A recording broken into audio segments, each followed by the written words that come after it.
बेटा, इससे अगला पैराग्राफ हम लोग शुरू करते हैं। ज़राफ़त मजाक में इस कदर थी कि अगर आपको बजाय हैवान नातिक के हैवान ज़रीफ़ कहा जाए तो बजा है। ज़राफ़त, हिस्से मिज़ाह, हैवान नातिक। हैवान नातिक कहते हैं बोलने वाला हैवान। हम सब, मैं, आप सब इंसान सारे हैवान नातिक हैं। हैवान ज़रीफ़, वो इंसान, वो हैवान जो मिज़ाह करता हो, जो दूसरों के चेहरों पे मुस्कुराहटें बिखेरता हो, खुद भी हंसता हो, दूसरों को भी हंसाता हो। ये होता है हैवान ज़रीफ़। मिर्ज़ा गालिब को यहाँ पे मौलाना अल्ताफ़ हुसैन हाली ने बड़ा ज़बरदस्त खराज तहसीन पेश किया है, ये जुमला कह के कि हम सारे लोग तो हैवान नातिक हैं, लेकिन मिर्ज़ा गालिब जो है वो हैवान ज़रीफ़ हैं। इस कदर उनकी तबीयत में, उनके मिजाज में ज़राफ़त थी कि वो आम इंसानों से हट के बिहेव करते थे। ठीक हो गया जी। अब एक बुनियादी नुक्ता है बेटा कि तंज और मिजाह में क्या फ़र्क है। तंज कहते हैं किसी के ऊपर हंसना, और मिजाह कहते हैं किसी के साथ हंसना। मैं ये फ़र्क थोड़ा सा वाज़ेह करता हूँ, आपको पता चल जाएगा। तंज में तंज करने वाला किसी दूसरे की ज़ात में से कीड़े निकालता है और उसके ऊपर हंसता है। तंज में जिसके ऊपर तंज की जाती है वो नहीं हंसता, सिर्फ तंज करने वाला हंसता है। मिजाह में मिजाह करने वाला भी हंसता है और सारे बाकी भी हंसते हैं। तंज जो है वो मामलात को बिगाड़ के रख देती है, मिजाह जो है मामलात को संवार के रखती है, जोड़ के रखती है लोगों को, लोगों में खुशियां बखेरती है। तो जो मिर्ज़ा गालिब थे वो ज़राफ़त के किंग थे, बादशाह थे वो। एक दफ़ा जब रमज़ान गुजर चुका तो कले में गए। बहादुर शाह जफ़र का कला था, जो बादशाह, आखिरी मुगल बादशाह थे। बादशाह ने पूछा, मिर्ज़ा तुमने कितने रोज़े रखे। एक बात यहाँ पे मैं आपको बताता चलूँ कि जब भी आगे आने वाले जितने भी पैराग्राफ, जितने भी वाक़यात पढ़ेंगे, आप देखेंगे कि मिर्ज़ा गालिब ने हर दफ़ा कोई नया नुक्ता छोड़ा है मिज़ाह करने का, पिछले नुक्ते से मुख्तलिफ। हर दफ़ा नई बात है और हर दफ़ा आप हंसेंगे, हर दफ़ा आपको अच्छा लगेगा। बादशाह ने पूछा, मिर्ज़ा तुमने कितने रोज़े रखे। अर्ज़ किया, पीरो मुर्शिद एक नहीं रखा। ज़रा जवाब मुलाहिज़ा कीजिएगा। यानी पहला तो मतलब यह निकलता है कि मैंने एक रोज़ा भी नहीं रखा। बादशाह को जवाब दिया, मैंने एक रोज़ा भी नहीं रखा। अब अगर इसको दोबारा गौर से पढ़ें, पीरो मुर्शिद एक नहीं रखा, एक भी रोज़ा नहीं रखा। या तो ये मुराद है कि मैंने एक रोज़ा भी नहीं रखा, या ये मुराद है कि मैंने सिर्फ एक रोज़ा नहीं रखा, 28 रोज़े रखे हैं। ये वाली बात जो है वो मिर्ज़ा गालिब भी पैदा कर सकते हैं। यही वजह है कि मिर्ज़ा गालिब की जो हिस्से मिज़ाह थी वो सबसे मुनफरिद और सबसे नुमायाँ थी। मुनफरिद और नुमायाँ, ये सिर्फ मिर्ज़ा गालिब की थी। एक दिन नवाब मुस्तफ़ा खान के मकान पर मिलने को आए। नवाब मुस्तफ़ा खान शिफ्ता के मकान पर मिलने पे आए, जो शायर उनके साथी थे, उनके दौर के थे। इनके मकान के आगे छत्ता तारीख था। जो छत्ता, जो शेड था, जो बरामदा था, वो उसमें लाइट नहीं थी, रोशनी नहीं थी, रोशनी का बंदोबस्त नहीं था, तो वो अंधेरा सा था वहाँ पे। जब छत्ते से गुजरकर दीवान खाने के दरवाजे पर पहुंचे। दीवान खाना मेहमान खाने को कहते हैं, बैठक को कहते हैं, ड्राइंग रूम को कहते हैं। जब वहाँ पहुंचे तो वहाँ नवाब साहब इनके लेने को खड़े थे, खुशामदीद कहने के लिए, इस्तकबाल करने के लिए नवाब मुस्तफ़ा खान खड़े थे कि मिर्ज़ा गालिब हैं और मैं उनको खुशामदीद कहूँ। मिर्ज़ा ने इनको देखकर ये मिसरा पढ़ा। ज़रा मिसरे पे गौर कीजिएगा। आबे चश्मे हैवां दरून तारीख। नीचे, अगर इस पेज के नीचे जाएंगे तो आपको मतलब ही लिखा हुआ नजर आ जाएगा, आबे आयात अंधेरे में है। यानी नवाब गुलाम मुस्तफ़ा शिफ्ता के घर को, जो बरामदा था जहाँ पे अंधेरा था, तो उन्होंने कहा जी है तो आबे हयात, लेकिन यहाँ पे अंधेरा है। आबे हयात एक रवायत बनी हुई है, कहते हैं कि आबे हयात का जो चश्मा था उस पर जिसने पानी पिया उसका, तो उसको कभी मौत नहीं आएगी। बहरहाल ये अभी तक हमारे सामने कभी इस तरह की मामला सामने आया नहीं है, आप इसी तक महदूद रहें। आबे हयात अंधेरे में है। जब दीवान खाने में पहुंचे, बैठक में पहुंचे, तो बैठक से आगे एक और कमरा था जिसे दालान कहते हैं, बड़ा सा कमरा, 3-4 दरवाजे लगे हुए, दालान सा बना हुआ। इसके दालान में बेसबब मशरक़ रोया हुए कि धूप भरी हुई थी। अब चूंकि जो दालान था, जो बड़ा कमरा था जिसके बड़े बड़े दरवाजे थे और उसका मुंह सूरज की तरफ था, मशरिक की तरफ था, तो मशरिक की तरफ मुंह होगा तो रोशनी जाहिर सी बात है अंदर आएगी, तो बहुत ज्यादा रोशनी थी। मिर्जा ने वहां ये मिसरा पढ़ा, ई खाना हम आफ्ताब अस्त, ये घर जो है ये तो सारे का सारा सूरज है, सूरज की तरह है। यानी बर वक्त फिलबदी शेर कहना भी मिर्जा गालिब की ही खासियत थी। एक सोबत में मिर्जा मीर तकी मीर की तारीफ कर रहे थे, एक सोबत में मिर्जा मीर तकी मीर की तारीफ कर रहे थे, शेख इब्राहिम ज़ोक भी मौजूद थे। मिर्जा किसकी तारीफ कर रहे थे? मीर तकी मीर की। ये मीर तकी मीर वो हैं जिनकी गजल आप अपने सिलेबस में पढ़ेंगे भी। आप मीर तकी मीर की अजमत देखें, तारीफ कौन कर रहा है? मिर्जा गालिब तारीफ कर रहे हैं। शेख इब्राहिम ज़ोक भी मौजूद थे, वहां पे एक और शायर शेख इब्राहिम ज़ोक भी मौजूद थे। उन्होंने सौदा को मीर पर तरजीह दी। सौदा मिर्जा रफी सौदा एक बहुत बड़े शायर थे।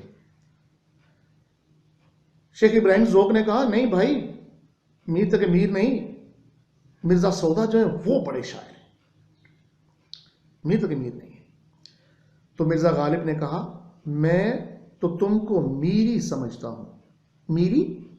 ये मेरी नहीं है, मीरी समझता हूं। मीरी से मुराद मीर तक मीर। मगर अब मालूम हुआ कि आप सौदाई हैं। मुझे अब मालूम हुआ है कि आप मीर तक मीर को पसंद करने वाले नहीं हैं, आप तो मिर्जा रफी सौदा से सौदाई को मानने वाले हैं। वैसे सौदाई जो कहते हैं वो दीवाने और पागल को भी कहते हैं।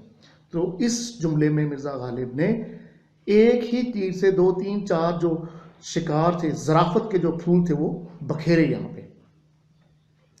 बावजूद ये कि मिर्जा की आमदनी और मकदूर बहुत कम था, आमदनी भी कम थी, पहले भी आपने पढ़ी, कुछ 100-150 रुपए थी उस जमाने में, और मकदूर भी, उनकी जो हैसियत थी, माली हैसियत जो थी वो भी बड़ी कम थी।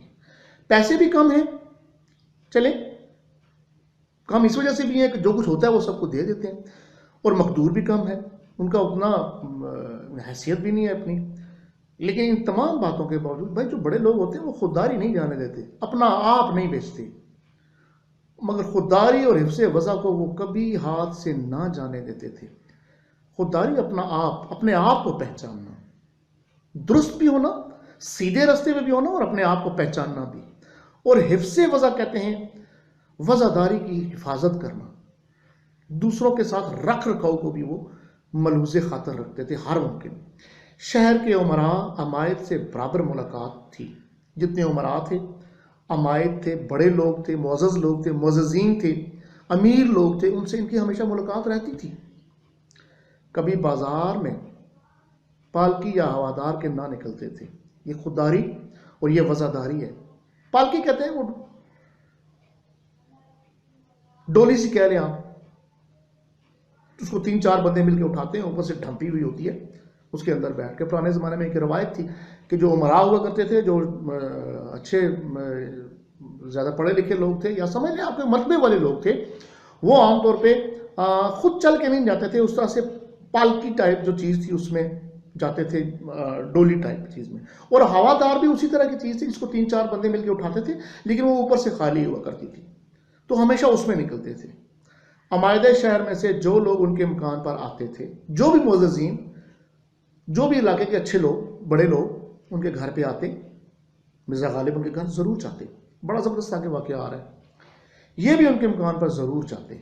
जो एक दफ़ा मिर्ज़ा गालिब के घर आया तो मिर्ज़ा गालिब भी उनके घर जाएंगे। इससे पहले भी एक वाक़या पढ़ चुके हैं। मिर्ज़ा गालिब को जो ख़त लिखेगा, मिर्ज़ा गालिब उसे जवाब में ख़त ज़रूर लिखेंगे और अपने पैसों पे, अपने टिकट से लिखेंगे। जो मिर्ज़ा गालिब के घर आया, मिर्ज़ा गालिब उसके घर ज़रूर जाएंगे। एक रोज़ किसी से मिलकर नवाब मुस्तफ़ा खान मरहूम के घर पे आए, किसी और से मिलना था और नवाब मुस्तफ़ा खान मरहूम शिफ्ता के घर पे आए। मैं भी इस वक्त वहाँ मौजूद था। ये मैं भी कौन है? ये मैं भी हैं राइटर, लिखने वाला। अल्ताफ सनारी कह रहे हैं कि मैं इस वाक़े में खुद मौजूद था और खुद अपनी आंखों से मैंने देखा, कानों से सुना। नवाब साहब ने कहा आप मकान से सीधे यहीं आए हैं या कहीं और भी जाना हुआ था? नवाब मुस्तफ़ा खान शिफ्ता पूछते हैं मिर्ज़ा गालिब से, मिर्ज़ा आप सीधे यहीं आए या कहीं और जाना था आपने? तो वहाँ से होकर तो फिर मेरी तरफ आए। मिर्ज़ा साहब ने कहा मुझको फलां साहब का एक आना देना था। ये आना कोई रुपया पैसा चवन्नी अठन्नी नहीं है। ये आना क्या चीज है? आप इधर आए तो आना, आप उधर जाएं तो जाना। तो मिर्जा गालिब कहीं और गए थे, मुस्तफा खान शीता के कहने पे उन्होंने कहा जनाब मुझे किसी फर्द का आना देना था, वो मेरे घर आया था लेकिन मैं उसके घर अभी तक नहीं जा सका था, आज मैं उसके घर गया हूं, यही आना देना था। जब उसके घर में गया हूं तो ये मेरा उसके घर जो बदला था वो खत्म हो गया। पहले वहां गया हूं और फिर क्या हुआ, अव्वल वहां गया हूं, वहां से यहां आया हूं, किसी के घर गया था और फिर यहां आ गया। जरा देखिए, आपने मुलाहिजा किया आपने कैसा मुनफरिद स्टाइल है, क्या जबरदस्त तरीकाकार है बात से बात निकालना और बात से बात को समझाना। एक दिन दीवान फजलुल्लाह मरहूम चुरट में सवार मिर्जा साहब के मकान के पास से बगैर मिले निकल गए। एक और साहब थे जो दोस्त थे मिर्जा गालिब के, दीवान फजलुल्लाह मरहूम चुरट में बैठे, चुरट कहते हैं बग्गी को, सवारी को कह लिया आप। इनके शहर आए, मिर्जा गालिब से मिले बगैर उनके घर के पास से कहीं गुजर के चले गए। और ये बात मिर्जा गालिब को कैसे अच्छी लगेगी? नहीं लग सकती। वो तो इंसानों में रहने, इंसानों से मोहब्बत करने वाले थे, मदद करते करते, रहनुमाई करते करते, दोस्तों के साथ दोस्ती करते करते, अपनों के साथ अपनाइयत करते करते सारी उम्र उनकी गुजरी। और दीवान फजलुल्लाह जो थे वो मिर्जा गालिब के घर के पास से गुजर के बगैर मिले हुए। तो मिर्जा गालिब साहब ने क्या किया, मिर्जा को मालूम हुआ तो उन्होंने एक रुक्का दीवान जी को लिखा, एक खत लिखते हैं, एक रुक्का लिखते हैं मिर्जा दीवान साहब को। क्या लिखा? दीवान फजलुल्लाह को रुक्का लिखा। जरा मुलाहिजा कीजिएगा, किसी को बात समझानी हो तो क्या तरीकाकार है। मजमून ये कि आज मुझको इस कदर नदामत हुई। मिर्जा गालिब लिखते हैं, साहब मुझे बड़ी नदामत है, बड़ा शर्मिंदा हुआ, शर्म के मारे जमीन में गड़ा जाता हूं। जमीन में गड़ा होना निहायत शर्मिंदा होना, इससे ज्यादा और क्या नाले की हो सकती है कि आप कभी ना कभी तो इस तरफ से गुजरे, आप मेरे घर के पास से गुजरे और मैं सलाम को हाजिर ना हूं। जब आप मेरे घर के पास से गुजरे और मैं बाहर निकल के आपको सलाम भी ना कर सकूं, जब आप इधर आए तो मुझे आपका आने का पता भी ना चले, तो ये मेरी कितनी बदबख्ती है। अब जरा देखा, मुलाजा किया आपने, बजाय उनसे गिला करने के सारा इल्जाम अपने सर ले लिया। अब उसका असर क्या हुआ, जब ये दीवान जी के पास पहुंचा तो वो निहायत शर्मिंदा हुए और इसी वक्त गाड़ी में सवार होकर मिर्जा साहब से मिलने को आए। सॉरी, वाक़ा में आम इनको बहुत मरबूत था। एक और वाक़या आ रहा है जी, और जरा गौर से सुनिएगा। वाक़ा कहते हैं फल, मेवे, बहुत सारे फल हैं, लेकिन आम जो है वो मिर्जा गालिब के लिए शायद बना था, या फिर मिर्जा गालिब आम के लिए बने थे। वाक़ा में आम इनको बहुत मरगूब था, पसंदीदा था, मरगूब बहुत पसंद आना। आमों की फसल में इनके दोस्त दूर दूर से इनके लिए उम्दा उम्दा आम भेजते थे, हर तरफ से। जब आम होने का मौका होता तो उस मौसम में बहुत दूर दूर से आपके पास आम आते। वो खुद अपने बाज दोस्तों से इस्तकाजा करके आम मंगवाते, फरमाइश करके मंगवाते कि भाई मेरे लिए आम लेके आना। एक रोज मरहूम बहादुर शाह जफर आखिरी मुगलिया बादशाह हैं, आमों के मौसम में, आम का मौसम था, अपने चंद मुसाहिबों के साथ, मुसाहिब कहते हैं साथियों के साथ, अपने एक बाग में टहल रहे थे। बहादुर शाह जफर जो बादशाह थे, आखिरी मुगलिया बादशाह, अपने चंद साथियों के साथ आमों के बाग में टहल रहे थे, अपने ही बाग में। बाग हयात बख्श या महताब बाग में टहल रहे थे। ये दो बागों के नाम है, शाही बाग थे। जब शाही बाग होंगे तो उनका सारा फल जो है वो शाही लोग ही खाएंगे, उमरा, वज़रा, बेगमात सारे खाएंगे। आम के पेड़ रंग बरंग के आमों से लद रहे थे, भरे हुए थे आमों के दरख्त लदे हुए थे, आम ही आम, खुशबुएं। तो यहां मिर्जा गालिब कैसे रह सकते हैं? यहां का आम बादशाह या सलातीन या बेगमात के सिवा किसी को मैसर नहीं आ सकता था। सलातीन कहते हैं बादशाह को ही, सुल्तान की जमा है, और बेगमात जो शाही बेगमात थी वही आम खा सकती थी, बादशाह खा सकते थे। आम आदमी की तो नसीब में ही नहीं थे ये वह आम। मिर्जा बार बार आमों की तरफ देखते थे, मांग नहीं रहे हैं, चूंकि सारे तौर तरीके भी पता है। बादशाह ने पूछा, मिर्जा इस कदर गौर से क्या देखते हो? बहादुर शाह जफर से ना रहा गया, बादशाह जो थे उन्होंने कहा, मिर्जा आगे पीछे क्या देख रहे हो गौर गौर से? मिर्जा ने हाथ बंद कर मुअद्दब होकर अर्ज किया, पीरो मुर्शिद हजरत, इसको देखता हूं कि किसी दाने पे मेरा और मेरे बाप दादा का नाम भी लिखा है या नहीं। कहा जाता है कि दाने दाने पे खाने वाले का नाम लिखा हुआ है। यह मिर्जा गालिब ने बात सुनी होती, यकीनन बहादुर शाह जफर ने भी सुनी होती। तो कहा कि हजरत मैं देख रहा हूं कि बाप दादा का नाम किसी आम पे लिखा हुआ है, मेरे बाप दादा का नाम या नहीं लिखा हुआ। और बादशाह जो बहादुर शाह जफर थे खुद भी शायर थे, वो समझते थे इन बातों की।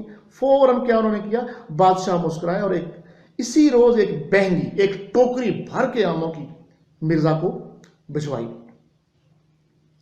मिर्जा की नीयत आमों से कभी सैर ना होती, सैर ना होना, पुर ना होना, जी ना भरना, खा खा के आम जी नहीं भरता था। अहले शहर तोहफतन भेजते थे, तोहफे के तौर पे खाता था। जब देखिए कहां कहां से आम आते थे और मिर्जा गालिब सारे आम खाते भी थे। तोहफे के तौर पे आते, बाजार से खुद मंगवाते, खुद बाजार से मंगवाते थे, बाहर से दूर दूर से आम बतौर सौगात आता था, बतौर सौगात तोहफे के तौर पे आता था। मगर हजरत का जी नहीं भरता था। कहीं कहीं से आम आ रहा है लेकिन जी नहीं भर रहा। जी ना भरना यानी मजीद की ख्वाहिश रहती थी, सैर ना होते थे, तबीयत कभी ना भरती थी। नवाब मुस्तफा खान मरहूम नाकिल थे। नाकिल कहते हैं नकल करना, बयान करना, कि एक सोबत में मौलाना फजल हक और दीगर अहबाब मौजूद थे। नवाब मुस्तफा खान बताते हैं, बयान करते हैं कि एक महफिल हो रही थी, मौलाना फजल हक भी बैठे हुए थे, दीगर बहुत से अहबाब दोस्त बैठे हुए थे, शायर हजरात। आपको पता है कि शायरों की महफिलें जो होती रहती हैं। और बात किस पे हो रही थी? और आम की निस्बत हर एक अपनी अपनी राय बयान कर रहा था, हर एक अपनी अपनी राय दे रहा था, हर एक अपनी अपनी राय दे रहा था कि इसमें क्या क्या खूबियां होनी चाहिए। आम पे बात हो रही थी, शायर हजरात हैं आम पे बात कर रहे हैं, और आप देखें कि हर शायर अपनी कोई मुनफरिद राय दे रहा होगा। लेकिन मैंने आपको बताया कि जो मिर्जा गालिब है उनमें जो हिस्से मजा है वो सबसे नुमायां होगा और सबसे मुनफरिद होगा। इसमें क्या क्या खूबियां होनी चाहिए? जब सब लोग अपनी अपनी कह चुके तो मौलाना फजल हक ने मिर्जा से पूछा। मौलाना फजल हक देखते रहे कि मिर्जा गालिब क्यों खामोश बैठे हुए और आम के बारे में कुछ नहीं फरमा रहे। तो पूछा मिर्जा गालिब से मौलाना फजल हक ने, तुम भी अपनी राय बयान करो, अपनी राय आप भी दें, आप नहीं बोल रहे। मिर्जा ने कहा, भाई मेरे नजदीक तो आम में सिर्फ दो बातें होनी चाहिए। मिर्जा गालिब का वही स्टाइल है, वही तरीका है। उन्होंने कहा, जी मेरे नजदीक आम में सिर्फ दो बातें होनी चाहिए। बेटा बड़ी आम लाइन है, इसको अंडरलाइन भी बेशक कर ले आप। दो बातें होनी चाहिए आम में, एक तो मीठा हो, आम वैसे मीठा ही होता है, एक तो मीठा हो और दूसरा बहुत ज्यादा हो, बहुत हो, ताकि मिर्जा का जी जो है वो भर जाए। लेकिन बड़ा मुश्किल था। सब हाजरीन हंस पड़े। बेटा ये था आज का लेक्चर। अब ये सबक आपका यहाँ तक कंप्लीट हो गया है, ठीक है। अपने नेक्स्ट लेक्चर में हम लोग इसको करेंगे, अगले लेक्चर में आपको करेंगे। यहाँ मैं आपको बताता चलूँ कि यहाँ पे यादगार गालिब इस सबक के आखिर पे लिखा हुआ है, और यादगार गालिब के हवाले से मैं आपको बताऊँ कि ये किताब जो है वो मौलाना अल्ताफ सनहाली की यादगार गालिब किताब से लिया गया है, ये वाला सबक, ठीक है। आप इसको गौर से पढ़ेंगे। इसके मुताबिक मैं आपको कुछ मज़ीद सवालात बनाने के लिए कुछ मज़ीद जो आम नुकात हैं वो आपसे पूछूंगा भी जी और आपको बताऊंगा भी। जज़ाकल्लाह खैर।